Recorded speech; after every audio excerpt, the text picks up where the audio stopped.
Bonjour à tous, bienvenue dans ce webinaire sur comment exploiter ces données data facilement et gratuitement organisées par le Hub créatif de Charleroi. Donc voilà, je me présente Bérangère Niou, je serai votre hôte pour ce webinaire. Rapidement, je vais faire le tour de la plateforme Hermite si vous ne la connaissez pas. Donc simplement, vous avez à la droite de votre écran la possibilité de chatter, de poser vos questions, de lever également votre main si vous voulez intervenir. A priori, on fera une séance de questions-réponses à la fin des présentations. Alors, rapidement pour cette session, donc, ce sera Fayez Zalila, ingénieur de recherche au CETIC, qui vous présentera la plateforme FADI qui permet de rendre les technologies Big Data plus accessibles. Mais rapidement avant cela, Laurie Ceccotti, animatrice numérique au Hub Créatif, vous présentera les services du Hub. Voilà, je vais laisser passer la parole à Laurie immédiatement. Bonjour à tous, bienvenue donc dans ce webinaire qui est organisé par le Hub Créatif de Charleroi Métropole.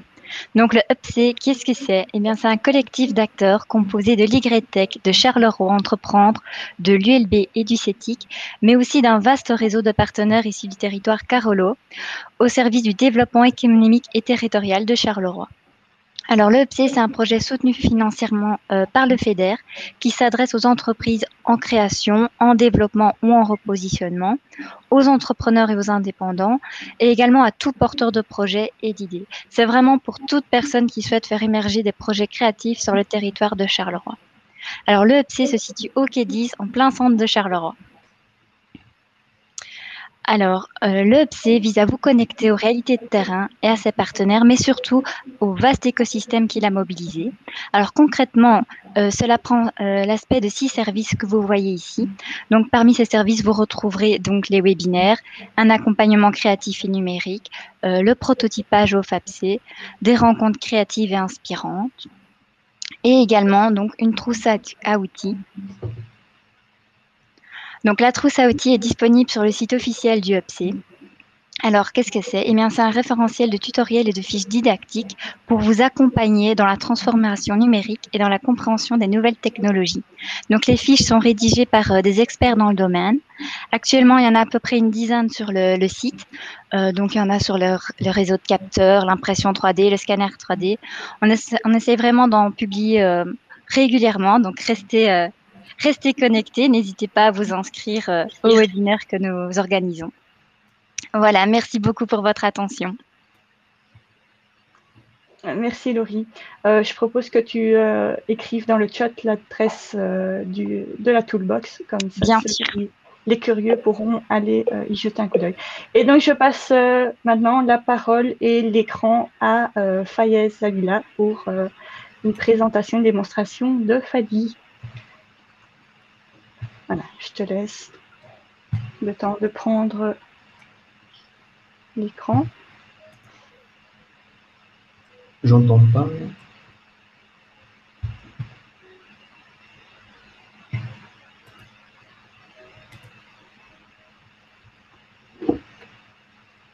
Fayez, tu nous entends? Je ne vous entends pas. Tu ne m'entends pas. Juste je...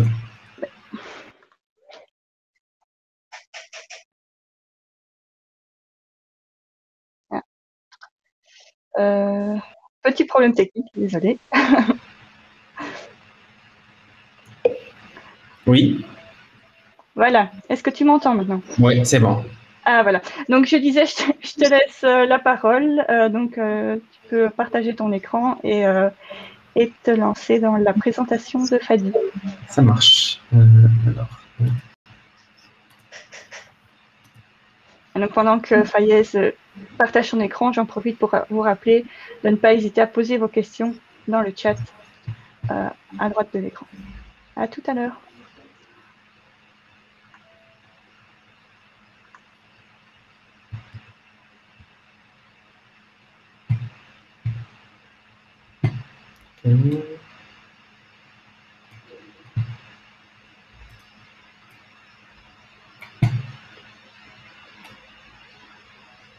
C'est bon, vous voyez ma présentation?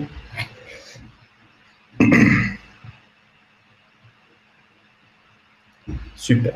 Alors, donc bonjour à tous. Donc, je suis Fayez Zalila, ingénieur de recherche au CETIC.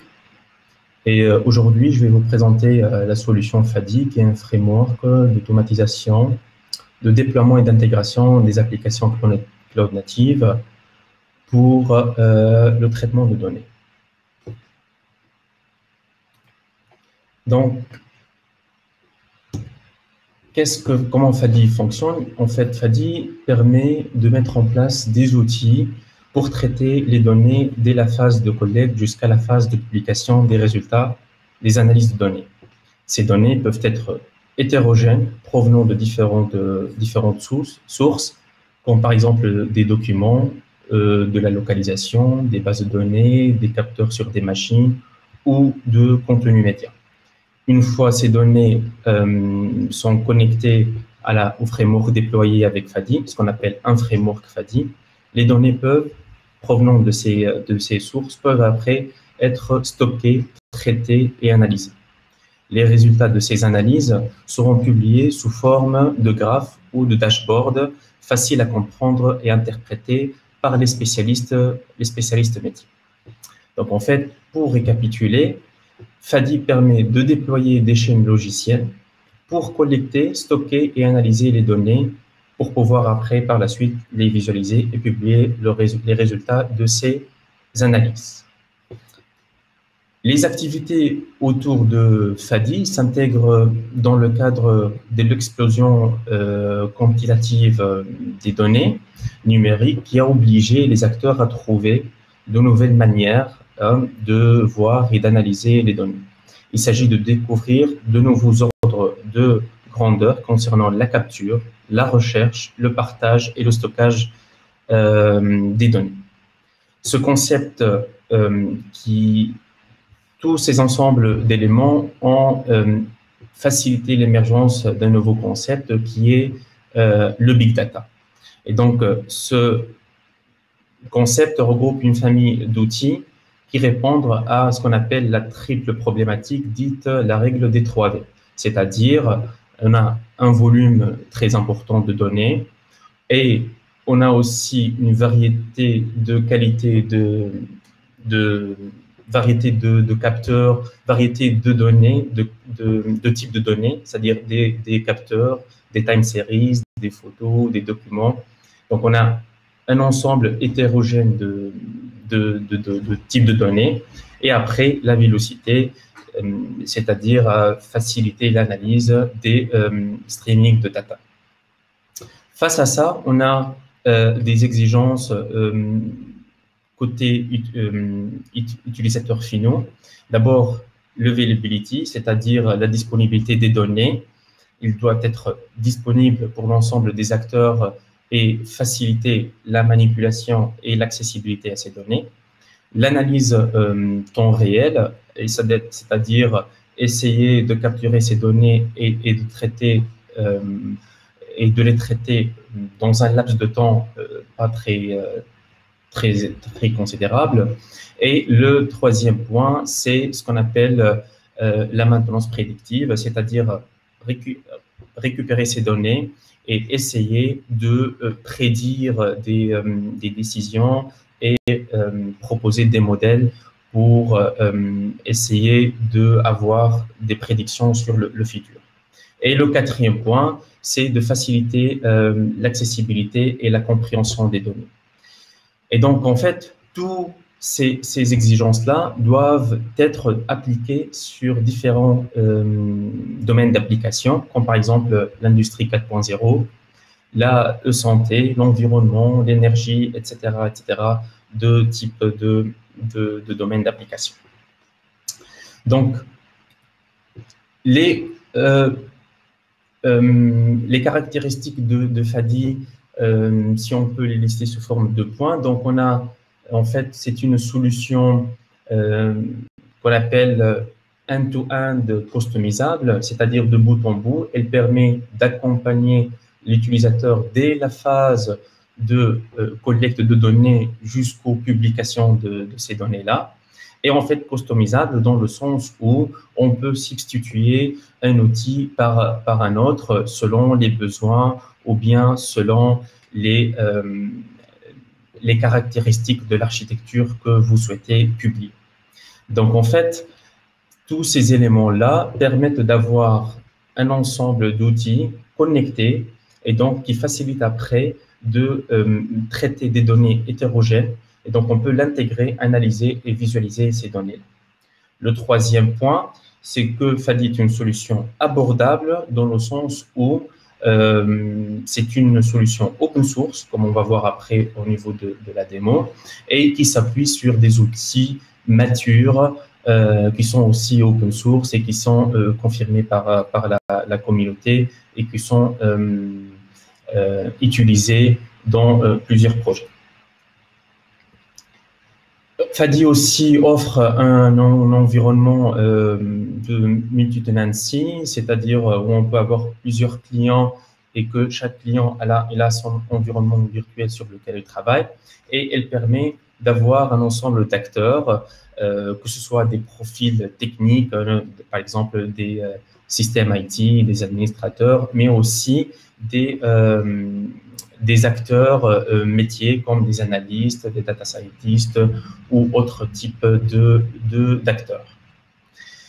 La solution Fadi permet d'avoir un ensemble d'outils qui facilitent le monitoring, c'est-à-dire essayer de surveiller la solution déployée et aussi faciliter ce qu'on appelle la scalabilité, c'est-à-dire la mise en échelle, c'est-à-dire allouer des ressources qui reflètent l'utilisation du système derrière. C'est-à-dire si on a un ensemble, c'est-à-dire si on a une charge sur notre application, notre infrastructure, l'application va être mise à jour automatiquement, va allouer beaucoup plus de ressources, mais si on trouve qu'il y a moins de charges sur l'application, ces ressources vont baisser pour que ça soit aligné avec la charge de l'application. Il y a aussi l'aspect portabilité. Donc, en fait, Fadi, c'est une solution portable, c'est-à-dire on peut le déployer soit en local, dans un cloud privé, en hybride ou sur le edge computing, c'est-à-dire une solution qui n'est pas figée sur une infrastructure bien particulière. Il y a aussi l'aspect maintenabilité. Donc, en fait, dans Fadi, nous avons essayé de mettre en place des mécanismes qui facilitent l'installation et la mise à jour des applications déployées, avoir une intégration et un déploiement continu à travers les boucles d'intégration continue et des déploiements continus. Et on a aussi travaillé sur les tests où on a mis en place des tests fonctionnels et des tests de charge qui permettent de mesurer la réaction de l'application face à la charge importante d'un use case ou d'un projet. Et dernier point, c'est comme j'ai dit tout à l'heure, c'est une application open source où on s'appuie sur des projets open source de la communauté d'analyse de données.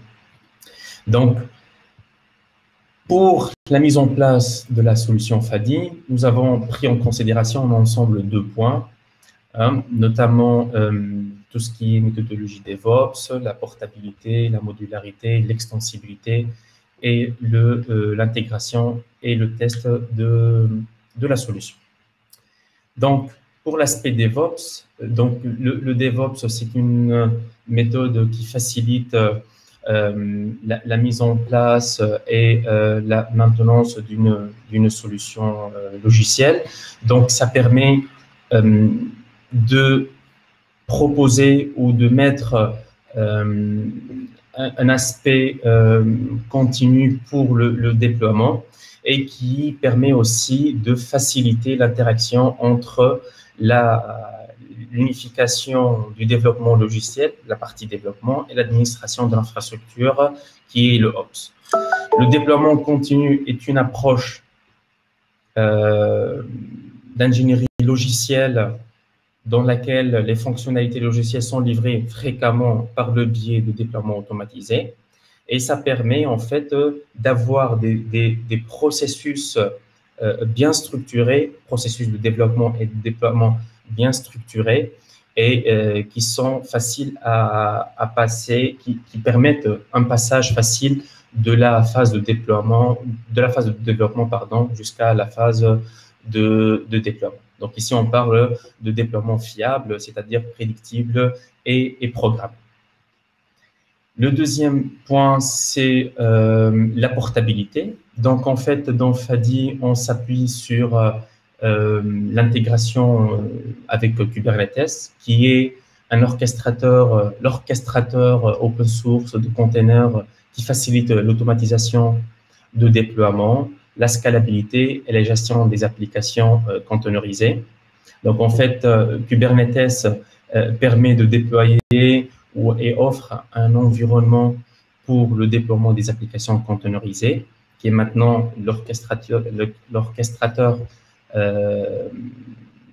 numéro 1 sur le marché. Et le plus important, c'est qu'il permet de déployer Fadi dans plusieurs architectures ou bien plusieurs infrastructures différentes. On peut voir des clouds privés, des clouds publics, comme par exemple Google, Amazon ou Azure, qui ont leur propre solution de Kubernetes managée par les cloud providers, ou aussi en privé ou en premise dans l'infrastructure de l'organisation. Et en fait, on peut aussi déployer Fadi sur notre laptop en s'appuyant sur les outils qu'offre Kubernetes pour ce genre de choses. Donc, en fait, là où on peut installer un Kubernetes, on peut venir greffer Fadi sur cette architecture-là. Donc, en fait, Fadi, il est fortement compatible avec Kubernetes et ça facilite après son déploiement. L'autre aspect, c'est l'aspect de modularité. Donc, en fait, durant les différents projets auxquels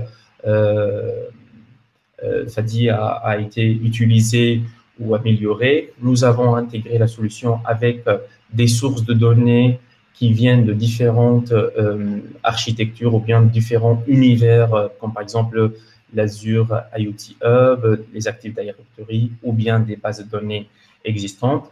Et aussi, on peut intégrer Fadi avec des logiciels internes, c'est-à-dire si on a notre brique logicielle qu'on a installée, qu'on a développé en interne, rien n'empêche, à travers des mécanismes que nous avons mis en place, d'intégrer cette brique logicielle dans Fadi.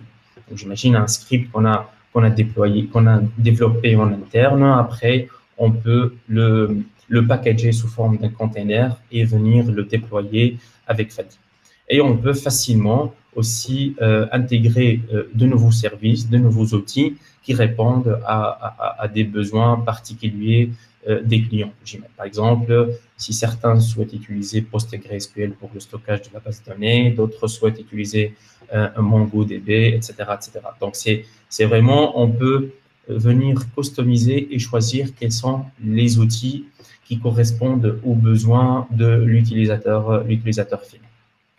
Donc, ça, c'est l'aspect qu'on a essayé de pousser dans Fadi, c'est cette customisation,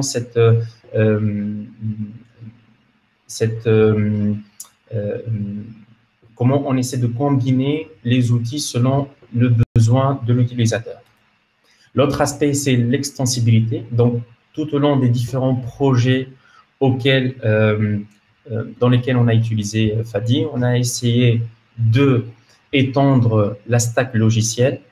Donc, je liste ici quelques projets auxquels on a participé. On a commencé par une stack initiale, on avait un sous-ensemble d'outils comme Postgre, comme Nifi, comme Grafana. Et au fur et à mesure, nous avons ajouté un ensemble de logiciels qui permettent, ou d'applications qui permettent de répondre aux besoins des différents partenaires.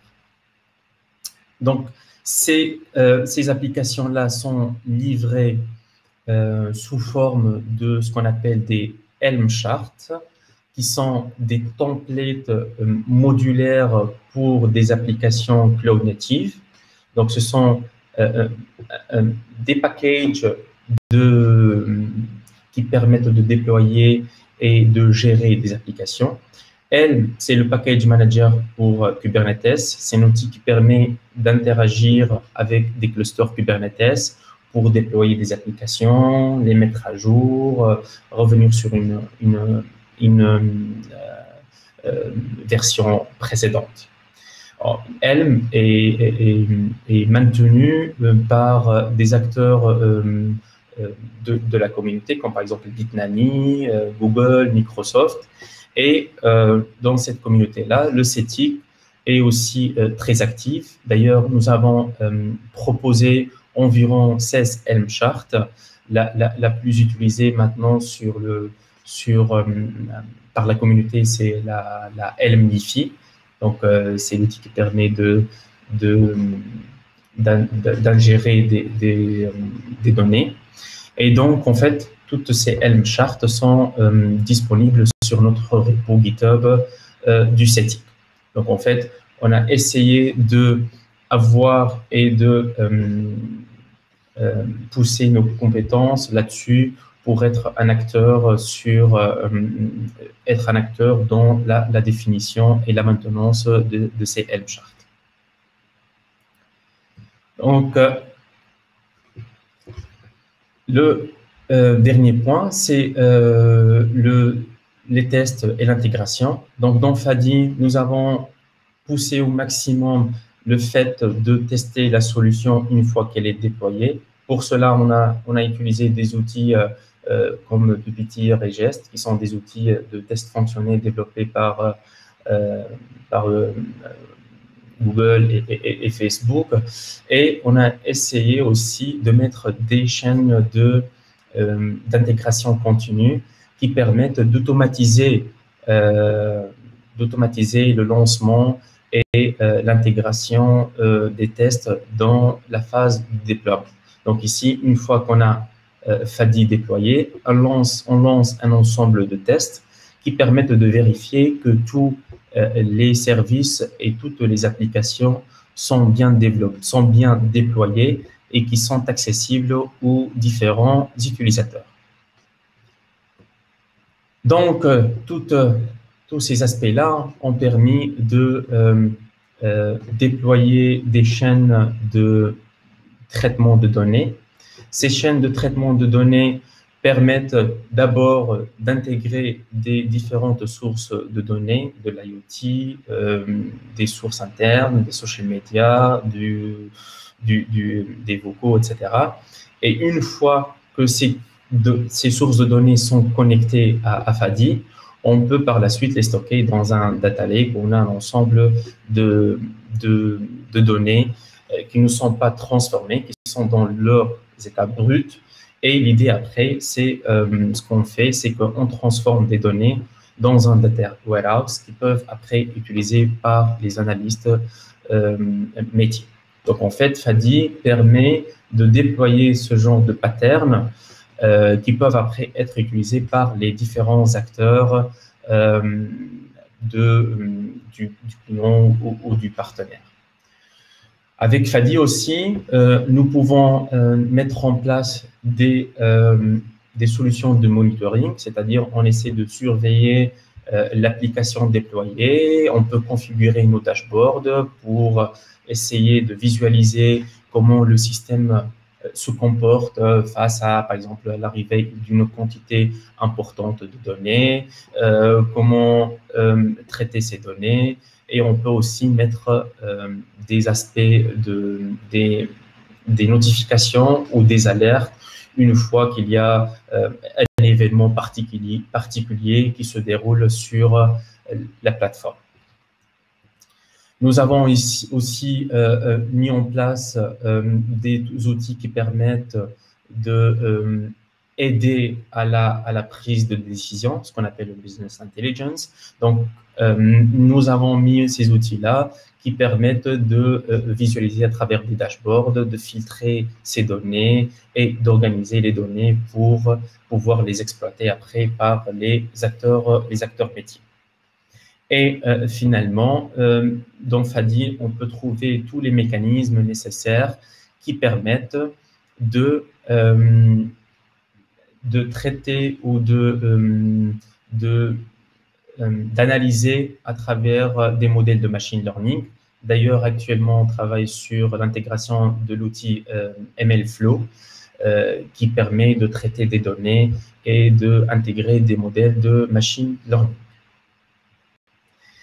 Donc, en fait, dans le cadre de Fadi, nous avons mis en place un ensemble de use cases. Et je vais ici passer sur 3 use cases. Donc, le premier, c'est un use case interne au niveau du CETIC. On a un ensemble de capteurs, que ce soit de qualité d'air, de température. Et nous avons déployé la solution dans nos bâtiments. Et nous avons déployé cet ensemble de dashboards. On a des graphes et on peut aussi mettre des alertings sur la variation de température, la qualité de l'air sur le bâtiment. Donc, en fait, ça, c'est la solution ou c'est le use case qu'on va après dérouler lors de la session démo. Donc, en fait, on a un ensemble d'outils. Donc, on a un ensemble de capteurs ici et qui sont déployés dans Fadi. Et puis, on fait un ensemble de traitements. Donc, avec Nifi, on ingère les données. Puis, on stocke ces données-là dans Postgre.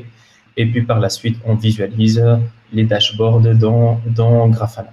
Ce user guide, ce scénario-là est structuré sous forme d'un user guide qui est disponible sur le site de Fadi.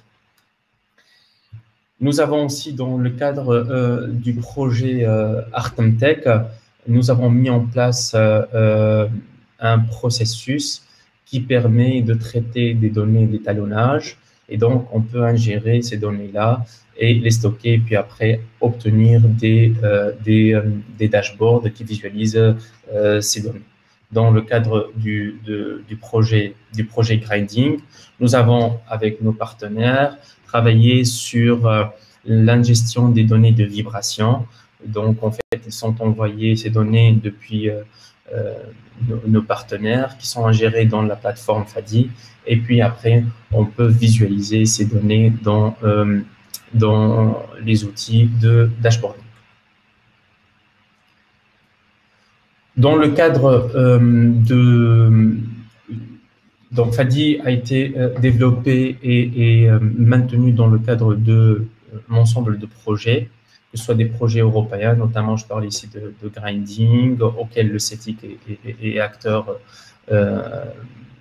et aussi le projet United for Steel, Quality. Il y a aussi d'autres projets, il y a des projets régionaux, des projets wallons auxquels on participe.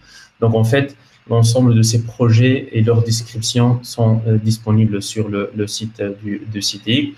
Et vous pouvez regarder sur les différentes pages de ces projets quel est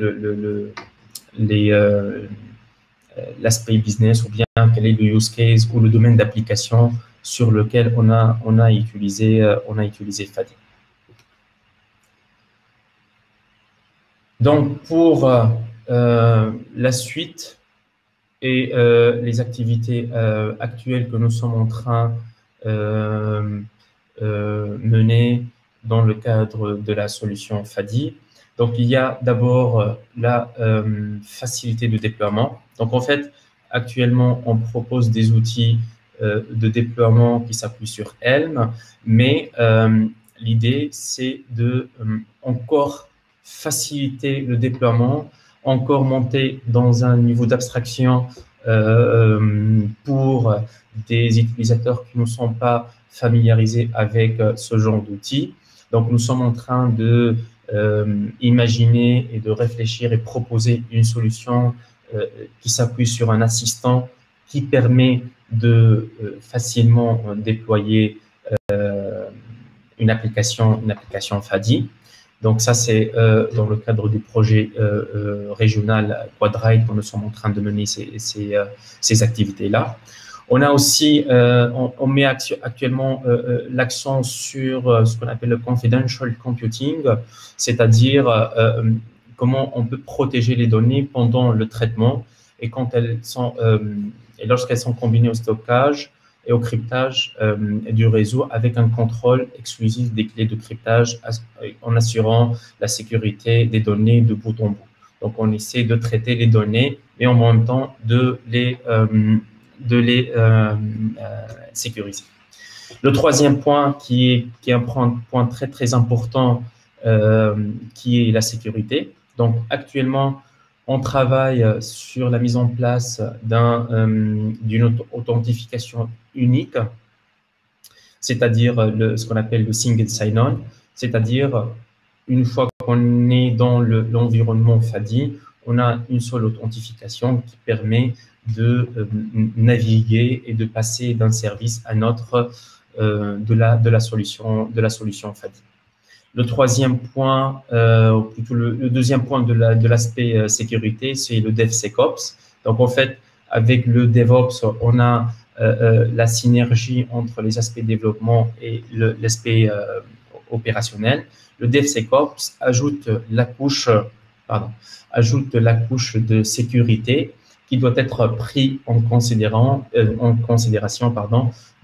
durant les différentes phases de développement jusqu'au déploiement de la solution. Et le dernier point, nous travaillons actuellement sur l'interconnexion entre les différents services qui intègrent Fadi, ou ce qu'on appelle service mesh, en s'assurant des communications fiables entre les différents composants de la solution. Donc, Fadi, c'est un travail collaboratif où un ensemble de chercheurs du CETIC ont participé.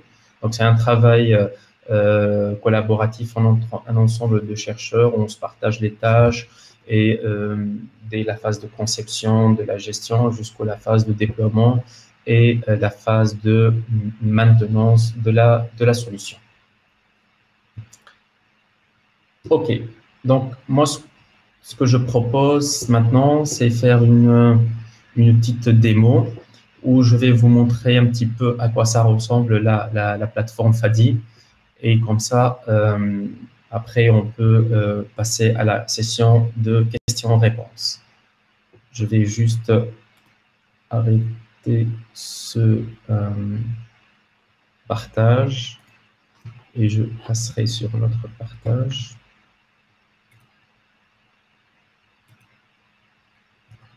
Voilà.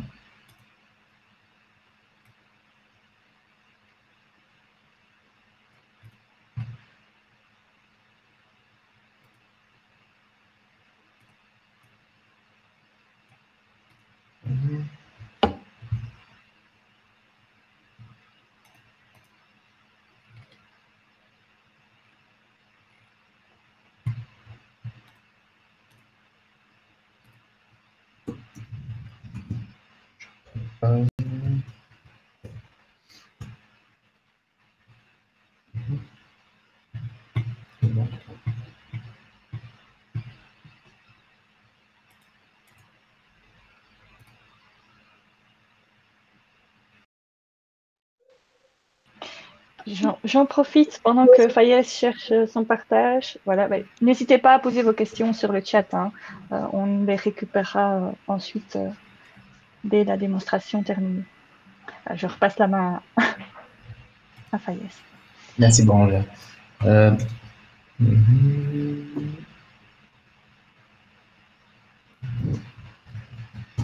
Donc, en fait, ici, je suis sur le repo Fadi du CETIC. Donc, en fait, n'hésitez pas à consulter notre site, notre repo Fadi. Donc, en fait, il y a souvent des mises à jour sur lesquels on travaille actuellement pour la maintenance de la solution, de répondre aux différentes requêtes et des issues qui sont proposés ou bien suggérés par la communauté. Donc, en fait, on a tout un ensemble de documents qui permettent d'accompagner l'utilisateur dans les premières phases de découverte de l'environnement. Donc, en fait, on propose dans un premier temps un guide d'installation, que ce soit en local. Hein, donc, sur vos laptops, vous pouvez facilement, en 10 minutes, installer Fadi. Et par la suite, vous avez aussi d'autres manières de le faire, soit sur un cluster générique, soit sur Google.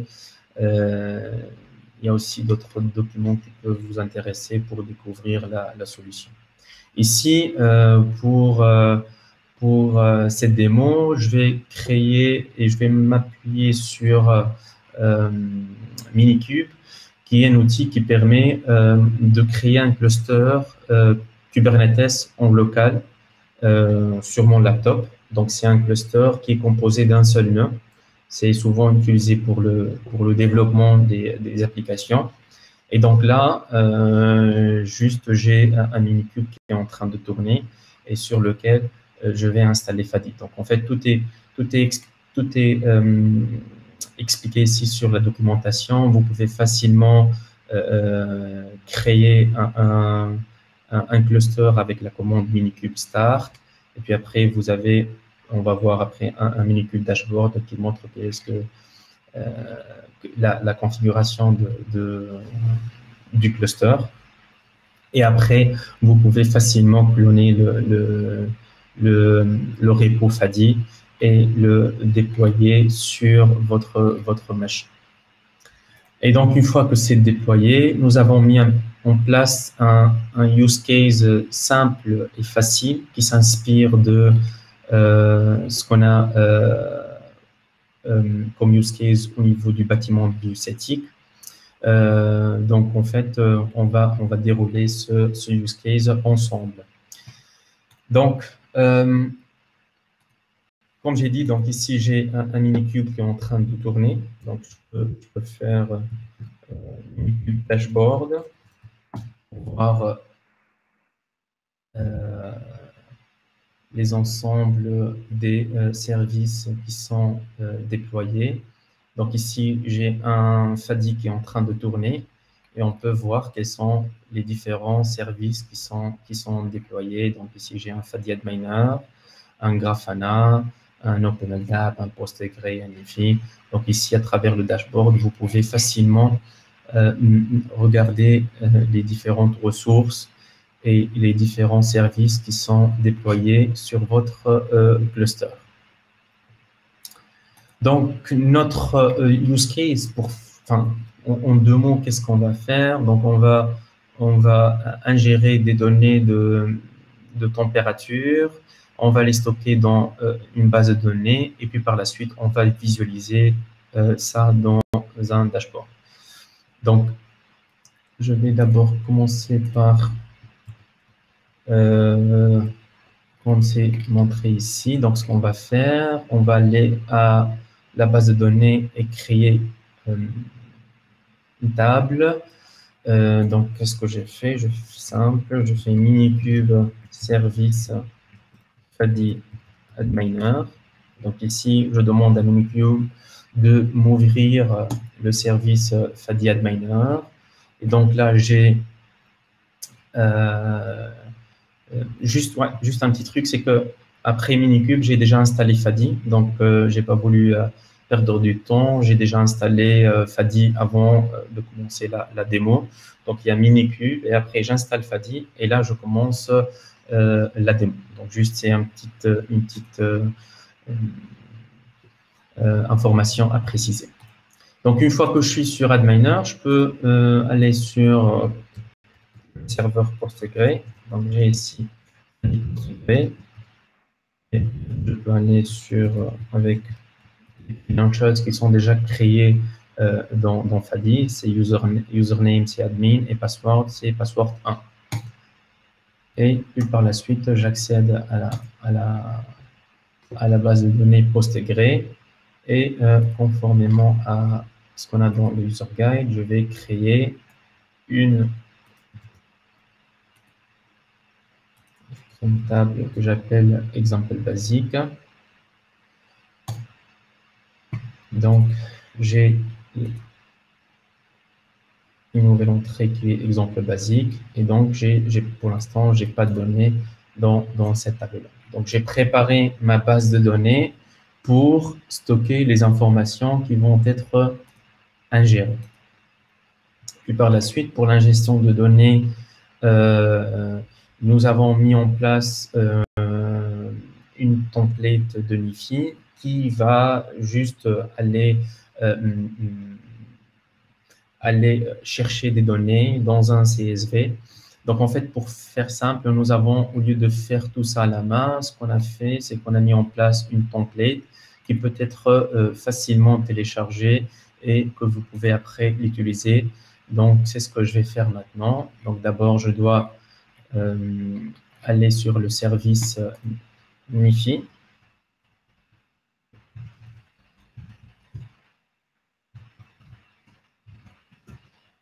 Ici, je vais aller vers Nifi.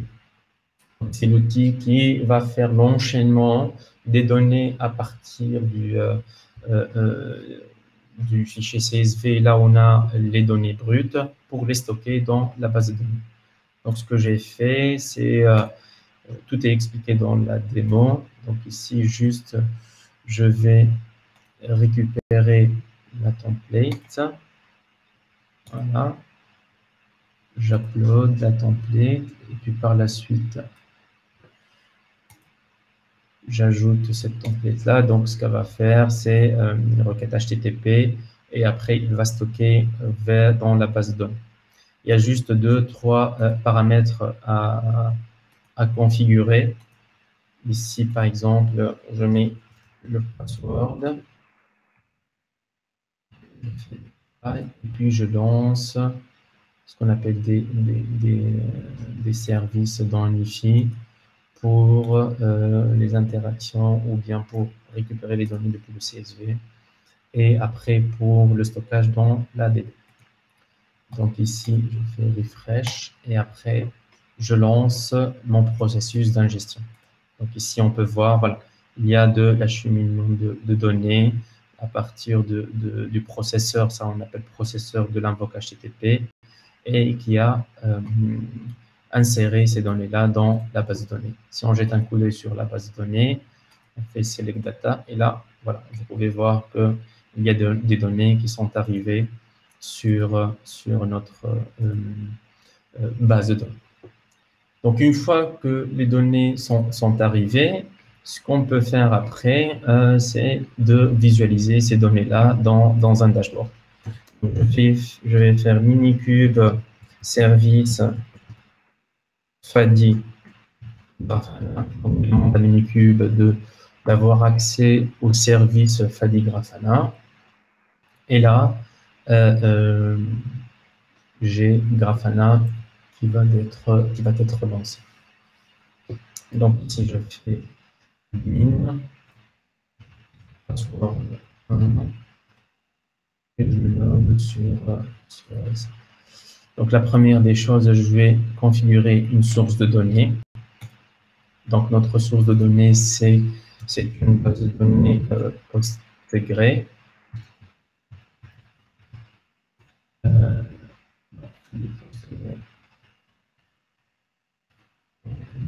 Je configure la base de données. Je mets écrit d'autres choses.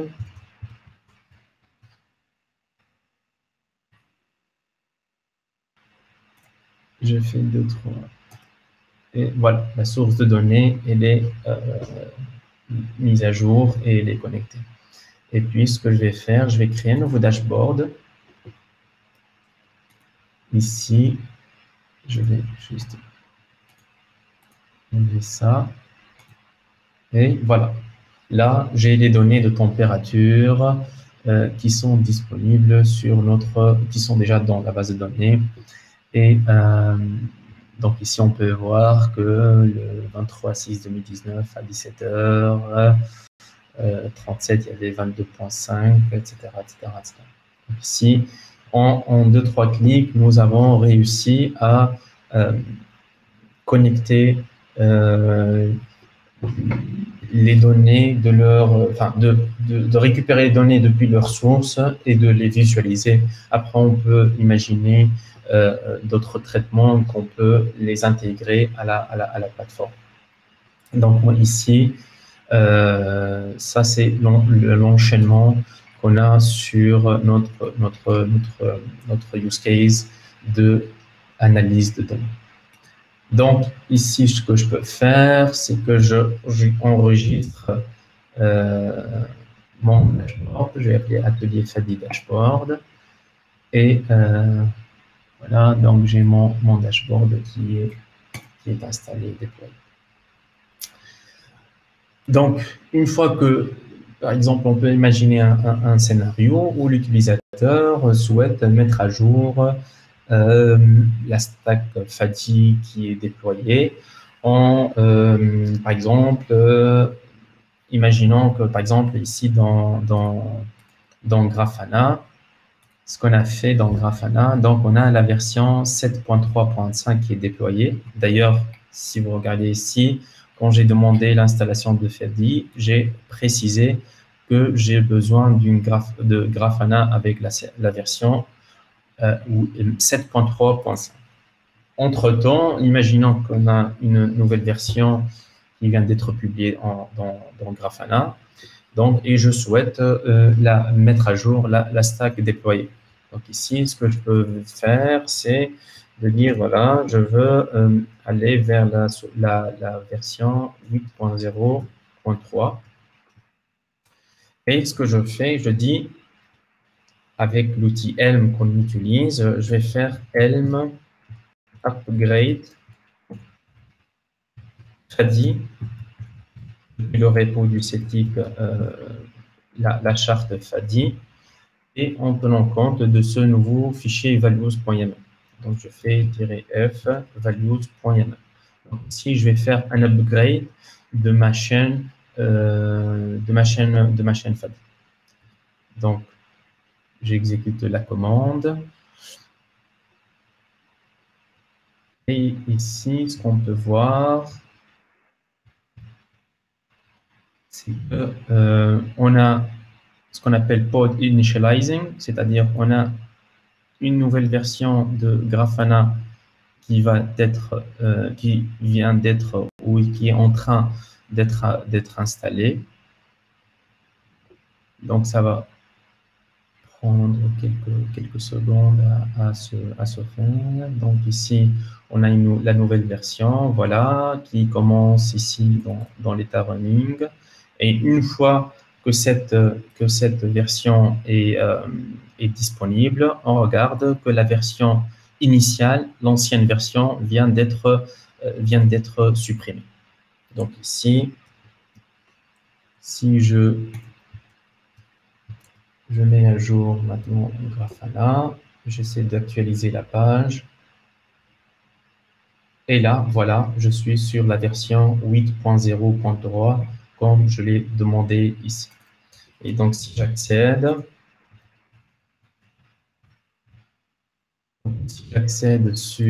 sur le portail, et je vois que mon dashboard, il est toujours là. J'ai mis à jour mon service Grafana, j'ai mis à jour, en quelque sorte, j'ai mis à jour Fadi, mais cela n'a pas impacté mes données qui est le dashboard qu'on a mis en place tout à l'heure avec l'ancienne version. Voilà. Et donc, après, une fois qu'on a mis à jour vers la nouvelle version, imaginons qu'il y a un souci ou bien qu'il y a des features qui ne sont pas disponibles dans cette nouvelle version, on souhaite revenir en arrière. C'est possible aussi.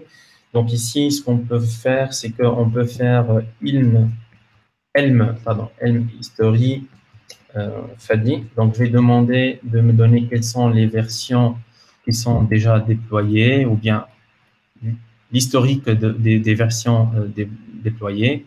Donc, ici, on peut voir qu'on a une première version qui est installée tout à l'heure. Et après, on a fait un upgrade pour passer à la version 8.0 pour 8.0.3 pour Grafana.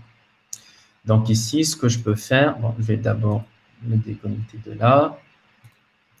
Donc après, ce qu'on fait, on peut faire, comme on a fait des upgrades, on peut faire des rollbacks. C'est-à-dire, je peux revenir en arrière en faisant Helm rollback Fadi et je reviens à la version 1, la version de départ. Ici, je vais voir, voilà, je vois encore la même chose que tout à l'heure, mais dans l'autre sens. J'ai un nouveau Grafana qui vient d'être déployé et l'ancien qui vient d'être terminé.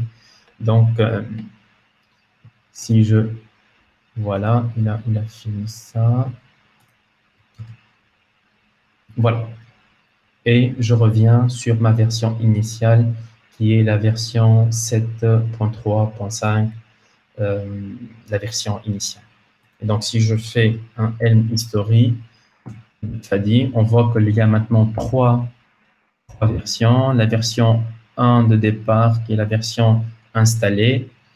La version où on a fait un upgrade vers la nouvelle version de Grafana. Et après, le retour vers la version 1. Donc, en fait, comme vous voyez ici, c'est super simple de mettre à jour les composants logiciels qui sont dans Fadi.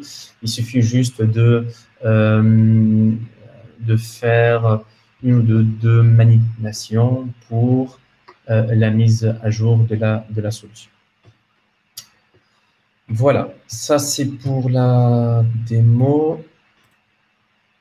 Je vais juste...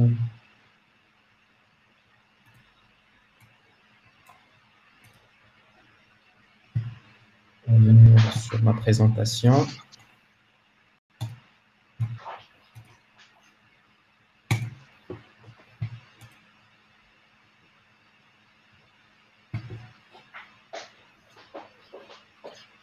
Donc, juste pour conclure, donc en fait, Fadi, c'est un framework qui facilite le déploiement et l'intégration des piles logicielles pour l'analyse de données. Là, qu'on voit ici, on a le site sur fadi.cetic.be. N'hésitez pas à visiter le site, à regarder les différents composants, à tester. Si vous avez des questions ou si vous avez des suggestions, n'hésitez pas à interagir soit à travers GitHub, soit à travers nos adresses email. Et nous pouvons discuter de ces aspects-là à tout le monde. Merci beaucoup pour votre attention et je suis prêt pour répondre à vos questions. Merci. Merci Fayez. Et merci pour les applaudissements. Je vais regarder. Alors, il y a une première question. Donc, si tu veux que je te la passe sur l'écran, voilà. Donc, c'est Zacharia qui demande si en cas de crash du cluster, il y a des solutions prévues pour faire persister les données de configuration. Alors, pour le crash du cluster, donc en fait, nous sommes actuellement en train de travailler sur ces aspects-là. Donc, en fait, le cluster, il peut crasher, mais l'idée, c'est de mettre derrière des mécanismes de high availability et des plans pour essayer de sauvegarder ces données-là et de faire en fait des sauvegardes chaque, je sais pas, chaque heure, chaque 2 heures, chaque jour de ces données-là. Et donc, effectivement, nous sommes en train de réfléchir et de travailler sur ces aspects-là, de comment ce qu'on appelle les recovery plans, c'est-à-dire comment on peut persister les données en cas de crash de cluster. Si vous voulez dire par les données de configuration, c'est-à-dire les données de déploiement, en fait, les données de déploiement sont soit sur le repo de versionning de code, soit sur nos laptops. Donc, elles sont pas perdues, ces données de configuration, même si le cluster crash. Ok, j'espère que ça répond à la question. N'hésitez pas si vous avez d'autres questions. Je repasse. On retrouve les liens ici. J'avais mis le lien du GitHub dans le chat. Donc, comme ça, vous savez y accéder assez vite. Mais je vous informe que vous recevrez en fait rapidement un mail avec les différents liens, donc le lien de Fadi en tant que tel, le lien du GitHub. Également, dès qu'elle sera publiée, le lien vers la fiche dans la trousse à outils qui vous a été présentée tantôt par Laurie. Voilà, je ne sais pas si j'espère que ça vous a inspiré des cas d'utilisation, une façon intéressante dans vos métiers d'utiliser Fadi. Donc, je vais peut-être juste reprendre la main s'il n'y a plus de questions. Voilà. Si tu peux me laisser la main, Fayez. Ouais. Je vais peut-être inviter aussi Laurie à remonter sur scène, en espérant qu'elle ne soit pas enfuie. Voilà. Hop.